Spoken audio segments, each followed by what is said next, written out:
డబ్బు, అనారోగ్యం, ఉద్యోగం, వ్యాపారం, అప్పులతో బాధపడుతున్నారా? మీకోసమే లాంచ్ యువర్ ఫ్యూచర్ ప్రోగ్రామ్.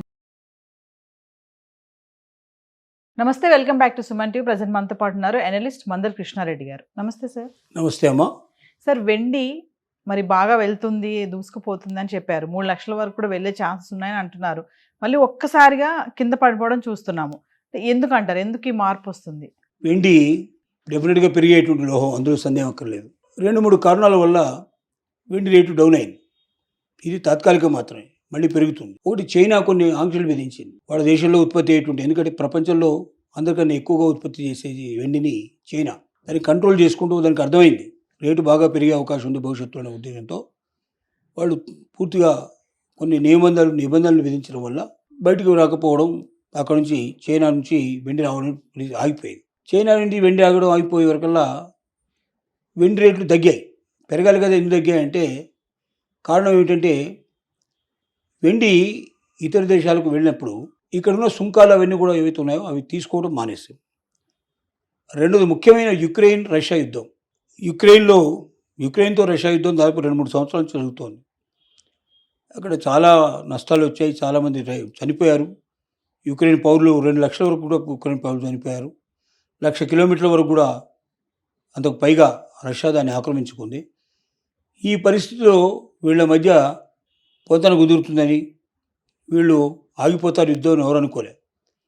కానీ గమ్మత్తుగా ఇప్పుడు నిన్ననే ప్రకటించింది, సాయంత్రం ప్రకటించింది, మేము యుద్ధాన్ని ఆపబోతున్నాం.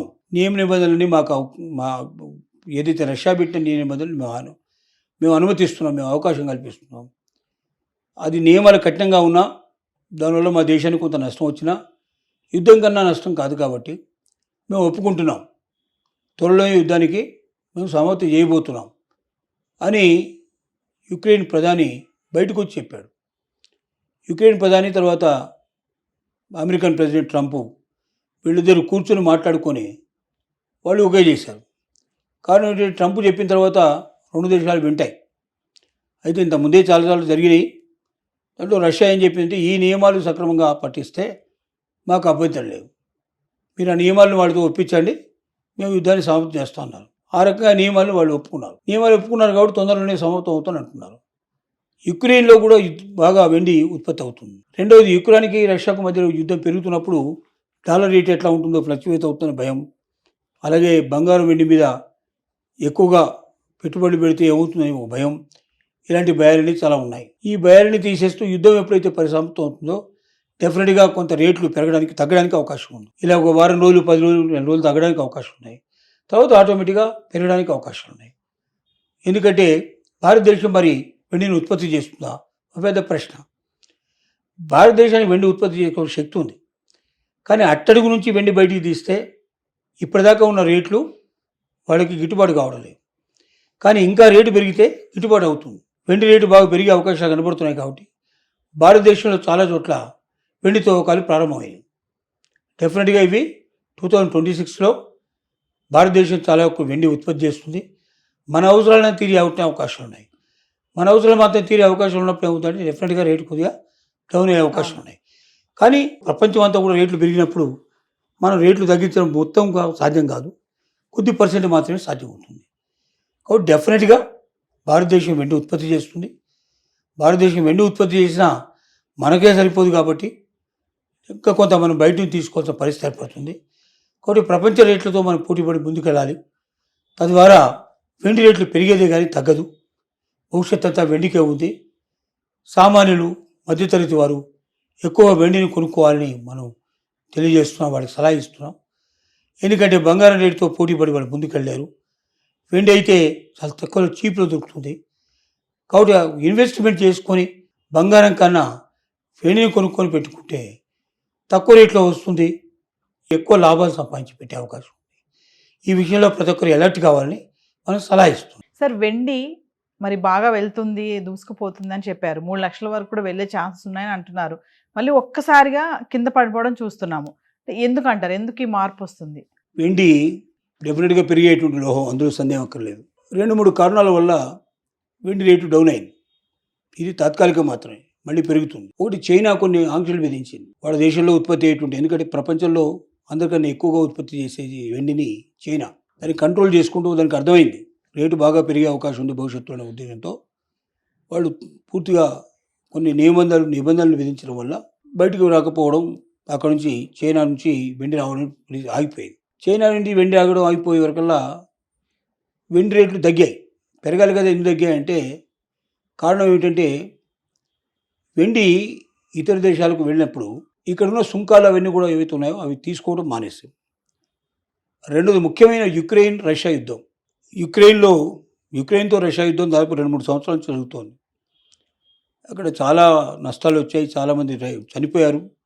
యుక్రెయిన్ పౌరులు 2 లక్షల వరకు కూడా యుక్రెయిన్ పౌరులు చనిపోయారు. 1,00,000 కిలోమీటర్ల వరకు కూడా అంతకు పైగా రష్యా దాన్ని ఆక్రమించుకుంది.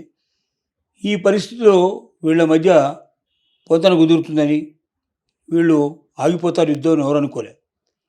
కానీ గమ్మత్తుగా ఇప్పుడు నిన్ననే ప్రకటించింది, సాయంత్రం ప్రకటించింది, మేము యుద్ధాన్ని ఆపబోతున్నాం. నియమ నిబంధనలని మా ఏదైతే రష్యా పెట్టిన నియమ నిబంధనలు మేము అనుమతిస్తున్నాం, మేము అవకాశం కల్పిస్తున్నాం.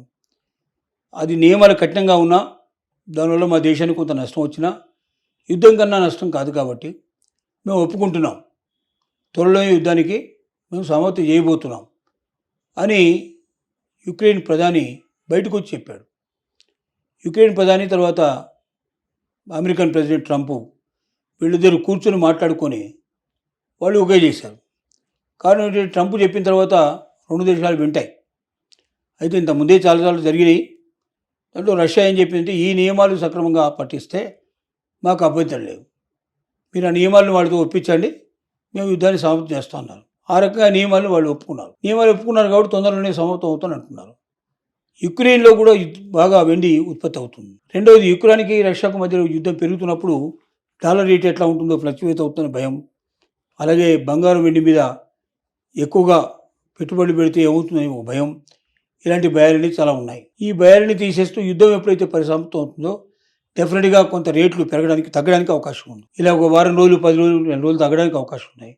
తర్వాత ఆటోమేటిక్గా పెరగడానికి అవకాశాలు ఉన్నాయి. ఎందుకంటే భారతదేశం మరి వెండిని ఉత్పత్తి చేస్తుందా ఒక పెద్ద ప్రశ్న.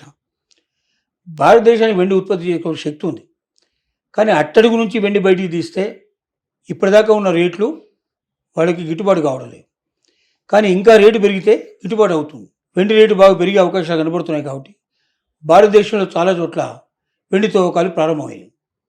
డెఫినెట్గా ఇవి 2026లో భారతదేశం చాలా ఎక్కువ వెండి ఉత్పత్తి చేస్తుంది. మన అవసరాలను తీరే అవకాశాలు ఉన్నాయి.